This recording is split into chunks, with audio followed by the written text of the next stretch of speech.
Yeah నమస్తే. కొడాలి నాని మీద ఈరోజు వాలంటీర్లు కేసు పెట్టారు.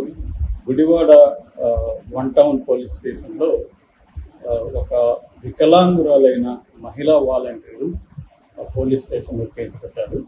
తనను ఒత్తిడి చేసి బెదిరించి తన దగ్గర రాజీనామా చేయించారు అని ఆమె కేసు పెట్టింది. కొడాలి నాని, ఆయన అనుచరులు దుక్కుపాటి శశిభూషణ్, గొర్ల శ్రీను అండ్ 2 others, మొత్తం 5 మంది మీద ఆమె కేసు పెట్టింది.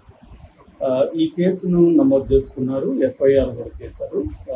ఐపీసీ సెక్షన్ 447, సెక్షన్ 506 కింద ఇది నమోదు చేసుకున్నారు. అయితే ఇక్కడ మనం గతంలో కూడా వాలంటీర్ల గురించి చెప్పుకున్నాం.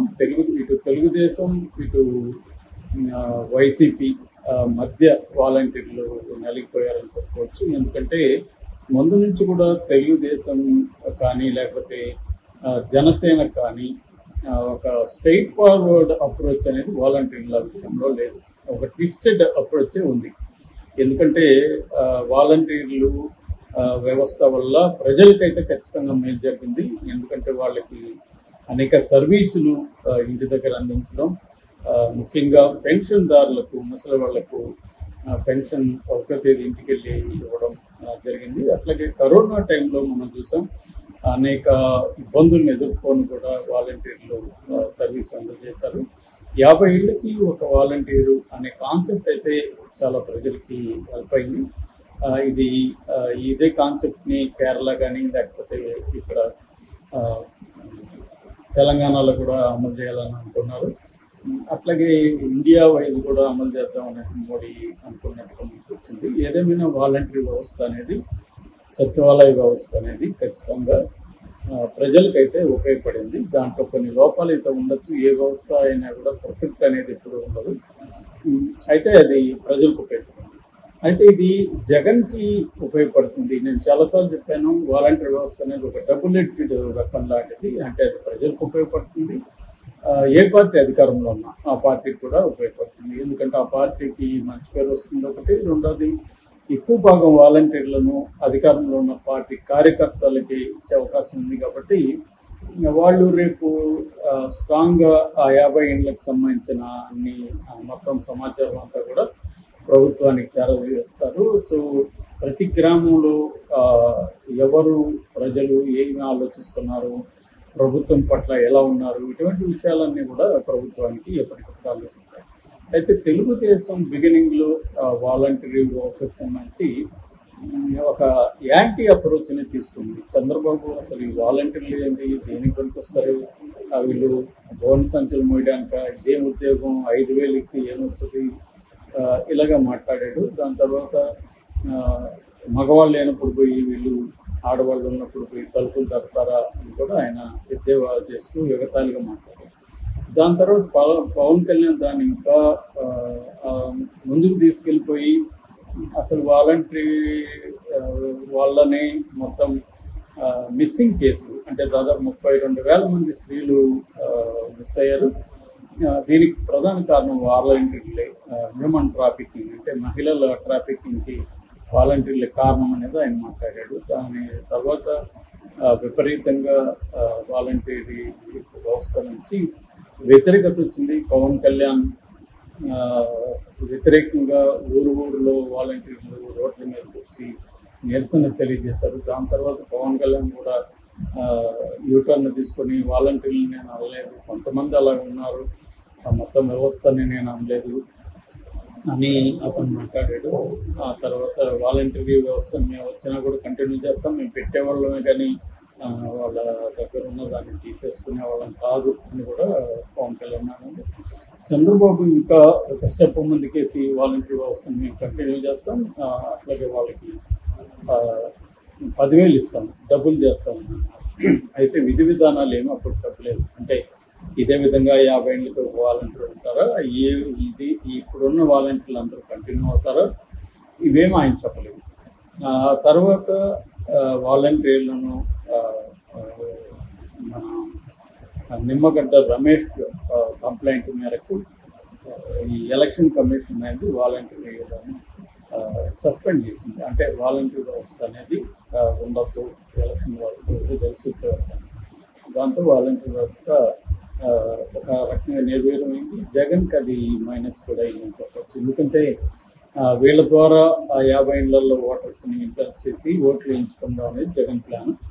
సో అది కాదన్నప్పుడు ఏం చేశారంటే వైసీపీ వాళ్ళు దానికి రివర్స్గా వాలంటీర్ల దగ్గర ఎట్లాగో వాళ్ళకి జాబ్ లేదు, జీతం రాదు, కాబట్టి వాళ్ళ దగ్గర టెక్నికల్గా వాలంటీర్ ఉండకపోతే అప్పుడు ఎనీ అదర్ సిటిజన్ అవుతారు, కాబట్టి ఆ సిటిజన్ ఓట్లు వేయిస్తారు, కాబట్టి ఆ ప్లాన్లో వాళ్ళు రిజైన్ చేయించారు. దాదాపు 1,00,000 మంది వాలంటీర్లు రిజైన్ చేశారు. సో ఇందులో బెదిరించారా అంటే ఏమని బెదిరించారు? ఇప్పుడు బెదిరిస్తే మేము మళ్ళీ అధికారంలోకి వస్తాం, మీకు జాబ్ ఇవ్వము, వాళ్ళని రిజైన్ చేస్తే అనేది బెదిరించారా, లేకపోతే ఇంకా ఏ రకంగా బెదిరించారా అనేది ఈ విచారణ తేలాలి. ఏదేమైనా బెదిరించి వాలంటీర్ల దగ్గర రిజైన్ చేశారు అనేది అంటున్నారు, దాదాపు 1,00,000 మంది దగ్గర. సో ఇప్పుడు ఏమైందంటే ఇదే వాలంటీర్లకి ఇస్తారా లేదో తెలియదు. మంత్రులేమో తలా ఒక మాట మాట్లాడుతున్నారు, అనేక ఊహాగానాలు బయటకు వచ్చాయి. ఒకటేంటంటే ఆ డిగ్రీ ఉంటేనే వాలంటీర్లకి ఉద్యోగాలు వస్తాయి అనేది ఒకరు. రెండోది 50 ఏళ్ళకి ఒక వాలంటీర్ ఉంటారు, ఒక గ్రామానికి ఒక వాలంటీర్ ఉంటారని. అట్లాగే 2013 లోపల పుట్టిన వాళ్ళకి వాలంటీర్ పోస్ట్ ఇస్తామని ఇలా రకరకాలుగా అంటున్నారు. ఏదేమైనా చంద్రబాబు 5,000 10,000 చేసి ఇదే విధంగా అయితే ఇచ్చే పరిస్థితి లేదు. ఎందుకంటే బడ్జెట్ సరిపోదు కాబట్టి 50 ఏళ్ళకి ఒక వాలంటీర్కి 5,000 ఇచ్చినప్పుడు 100 ఏళ్ళకి ఒక వాలంటీర్కి 10,000 ఇచ్చినా అదే లెక్క అవుతుంది. సో అది రెండోది ఇదే వాలంటీర్ని కంటిన్యూ చేస్తారనేది గ్యారంటీ ఏం లేదు. ఎందుకంటే ఇది వాలంటీర్ అంటేనే ఇది రెగ్యులర్ ఎంప్లాయీస్ కాదు, కాబట్టి వాళ్ళు ఇష్టం వచ్చిన వాళ్ళకి ఇవ్వచ్చు గవర్నమెంట్. సో ఇవాళ తెలుగుదేశం ప్రభుత్వం కార్యకర్తలకు ఎంత ఇంపార్టెన్స్ ఇస్తుందో చూస్తున్నాం. అచ్చెన్నాయుడు ఒక స్టెప్ ముందుకేసి మా కార్యకర్తలకి పిలిపించాడు. అదేంటంటే మీరు ఎల్లో బిల్లా వేసుకొని వెళ్ళండి గవర్నమెంట్ ఆఫీసులకి, మిమ్మల్ని కుర్చీ వేసి కూర్చోబెట్టి టీ ఇచ్చి మీ పనులు చేసి పెడతారు. అలాగే ఎవరైనా తీయకపోతే వాళ్ళకి ఏం జరుగుతుందో వాళ్ళకి చెప్పక్కర్లేదని కూడా ఆయన గుర్తించారు. సో ఈ క్రమంలో కార్యకర్తలకి ఎంత ఇంపార్టెన్స్ ఇస్తున్నారు తెలుగుదేశం వాళ్ళు అనేది అర్థమవుతుంది. దానివల్ల వాలంటీర్లు కూడా రేపు కార్యకర్తలను పెట్టుకోరని గ్యారంటీ ఉంది. అది వైసీపీ కూడా గతంలో చేసింది. ఏ పార్టీ ఉన్నా తన కార్యకర్తలను అక్కడ పెట్టుకుంటుంది.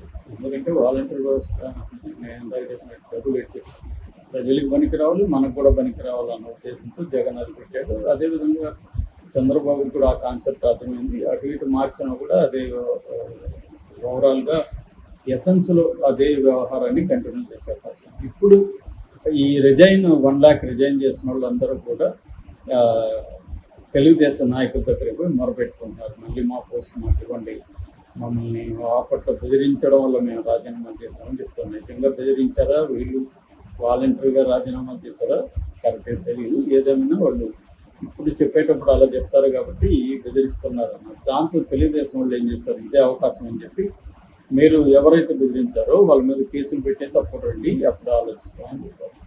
దాంతో ఇప్పుడు రాష్ట్ర వ్యాప్తంగా అనేక కోట్ల వాలంటీర్లు వైసీపీ నాయకుల మీద కేసులు పెట్టుకుంటారు.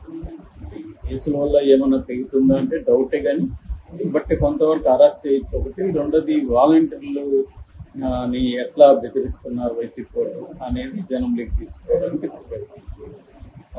సో ఈ రెండు ప్రయోజనాలను ఆశించి తెలుగుదేశం పెద్ద ఎత్తున వాలంటీర్ల ద్వారా వైసీపీ వాళ్ళ మీద కేసులు పెడుతున్నారు.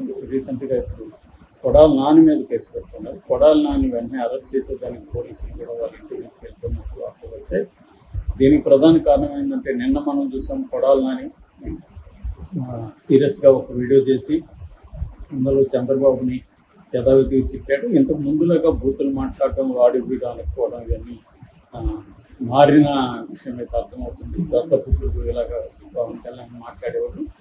ఇది వైసీపీ నాయకులు అందరిలో కూడా ఈ మార్పు కనిపిస్తుంది. అధికారం పోయేసరికి వాళ్ళకి కొంత జ్ఞానోదయం అయినట్టుగా మనకి అర్థమవుతుంది. రోజా కానీ వీళ్ళందరూ కూడా పవన్ కళ్యాణ్ని, చంద్రబాబుని, లేకపోతే లోకేష్ని నానా మాట్లాడేవాళ్ళు ఇంతకుముందు అవన్నీ ఇప్పుడు ఆపేశారు. కొద్దిగా విషయం మాట్లాడుతున్నారు, అంటే ఏం చెప్పాలనుకుంటున్నారు సెన్సిటివ్ మాట్లాడుతున్నారు. అట్ ద సేమ్ టైం ఆ షార్ప్నెస్ కూడా పోలేదు. చాలా స్ట్రాంగ్గా కొడాలని మాట్లాడాడు. మీరు జగన్ని ఏమి పీకలేరు అన్నట్టుగా ఆ భాష కూడా వాడాడు. ఏదేమైనా ఇంతకు ముందులాగా బూతులు మాట్లాడటం తప్పితే కదా ఇది మంచి పరిణామం చెప్పచ్చు. అయితే ఇప్పుడు కొడాలని అరెస్ట్ అవుతుందా ఈ కేసు కిందంటే ఇది నిజానికి పెద్ద అరెస్ట్ అయినా బెయిల్ వచ్చే అంశం తప్ప ఇది పెద్ద ఏదో అయిపోతుందని అనుకోవాల్సిన అవసరం లేదు. బట్ ఏదో ఒక రకంగా వైసీపీ నాయకుడిని ఇబ్బంది పెట్టాలన్న ద్వారా